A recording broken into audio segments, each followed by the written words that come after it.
Hello everyone, welcome back to another Grimgar video. Last week we talked about the colored illustrations that have been coming out for volume 20 of Grimgar, and now we're going to talk about the black and white illustrations that have been coming out for Grimgar volume 20. For the record, volume 20 for Japanese readers has already come out. You can also find a lot of summaries of volume 20 online, so watch out for spoilers. But today we're going to go into the black and white illustrations, and I'm going to theorize and talk about the stuff that I think is happening with these illustrations. Keep in mind that I'm also going to be staying away from most spoilers online, so please do not spoil anything in the comments, because I'm going to just block and delete comments if that ends up happening, because I want to go into this volume as blind as possible, but I also understand that, you know, talking about stuff like panels and a little bit of spoiler stuff is good for views, and I know a lot of you enjoy me making these kind of videos. And in case it wasn't clear earlier, massive spoiler warnings for volume 20 of Grimgar of Fantasy and Ash. You have been warned. Some of these are big spoiler time. And if you like content like this, please hit the like button, share it, tell me in the comments down below, and let's get started. The first illustration is a picture of Haru sitting there pondering something while Yume and Ranta are sleeping. In this panel, they're both cuddling together, which again, if you're not caught up with the light novel, you don't know that they're essentially a couple now. Also, I plan on making a video talking about the relationships in Grimgar, at least romantic relationships in Grimgar. For the record, I don't think that the writer did Yume and Ranta very well, in my opinion. I feel like it's kind of wishy-washy. I'll get into that in a separate video, but for the most part, I do think that they are cute in this illustration. I think that from volume 15 and onward, they are pretty adorable, but just the way they got to that point just feels very ugh. You know, it's not like it's a character constantly ridiculing someone for their body and then being rude to them and their friends for years, and then suddenly dating them could be taken in a bad way whatsoever, and most of the relationship is off screen. And listen, there's a lot of things I have problems with when it comes to the way Ranta and Yume's relationship is handled. I'll get into it in a future video. But I'm guessing this is basically immediately after volume 19, when Haru basically outran a group of dark monsters and slipped into an underground area with the last remaining person of the Thieves Guild, whose name I keep forgetting. This is probably him heading back to where they were camped out and finding them basically just sleeping. I would hope that he would immediately wake them up and be like, we gotta get the fuck out of Alterna because there's dark monsters running around, but I don't know. He could have also, like, found them and moved them to a different area and then fell asleep again. But and this could be that scene of them just sleeping after they moved, because I can't imagine Haru deciding to stay in Alterna after what happens to him at the end of volume 19. Also, fun fact, if you notice really closely to the illustration of Ranta and Yume sleeping, the illustrator forgot to draw Ranta's new scar. After the event of volume 18, Ranta got a giant gash across his face. By the end of volume 19, it was healed up mostly, and now there should be a scar there. The next illustration is of a character that we're not exactly sure who this is. I personally think this is like time skipped Ranta. This is what he looks like after like 2-year time skip, but I could be wrong. I genuinely, if it's not Ranta, I don't know who this actually is.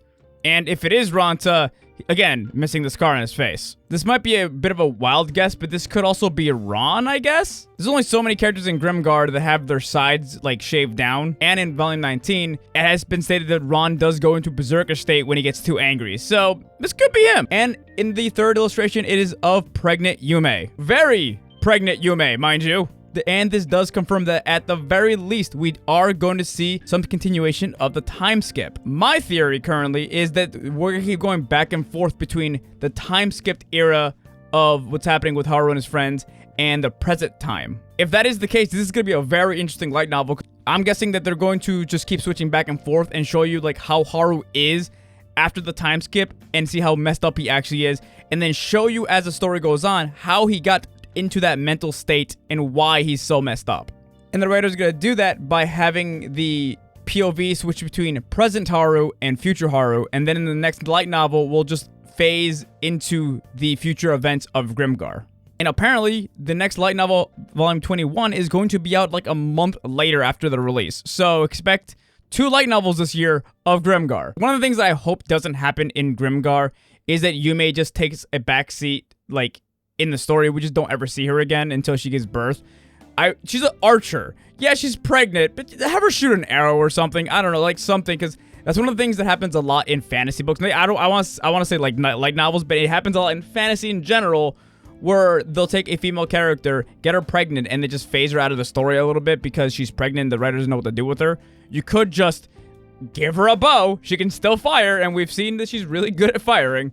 And the illustration that I was hoping to see, Haru meeting back up with Kuzaku. And this is one of the reasons why I don't know if the story is going to stick to the time skip or keep going back and forth. Like, I don't see much of a difference between Haru as he is in this picture and Haru is how he's been in, like, past illustrations. Granted, the illustrations have not really been consistent, so realistically, I have no idea. But something about the way that Haru is looking at him looks extremely broken.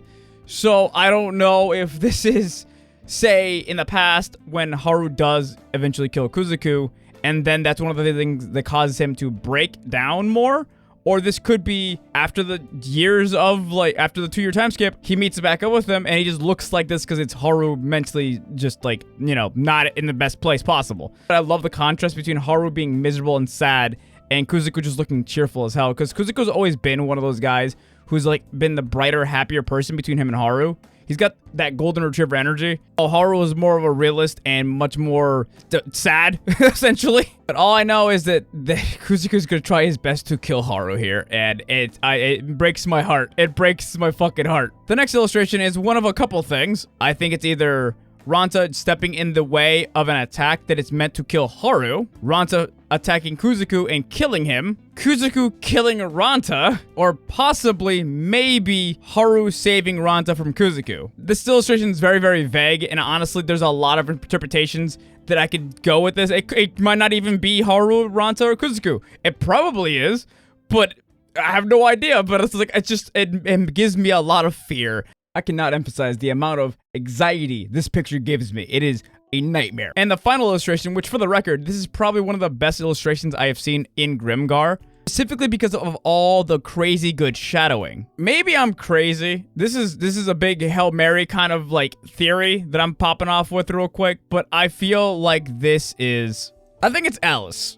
Just something about the way it's drawn, and I remember that the last time we saw Alice was in one of the bonus chapters where they describe Alice wearing like a hood, but that's just a humongous Hail Mary guess. Like, I could be completely wrong on that one. It could also be the god that they're implying could be in the story. Who knows? I doubt that a god would present themselves to Haru in this type of manner. And then also, this person could not even be presenting themselves to Haru. We have no idea who this actually is looking at this god or person in the hood, if it is a god, because the colored illustrations imply that the gods are returning to Grimgar, and this could lead to either a war, them reuniting, or just a lot of bad things. It's just, you don't want them to come back to to actually land on the fucking ground of Grimgar. Or it could just be a complete third-party character. Again, I have no idea. I'm looking at this, and I'm feeling Alice. I'm putting my money in. I know it's a very random choice, but I'm picking Alice.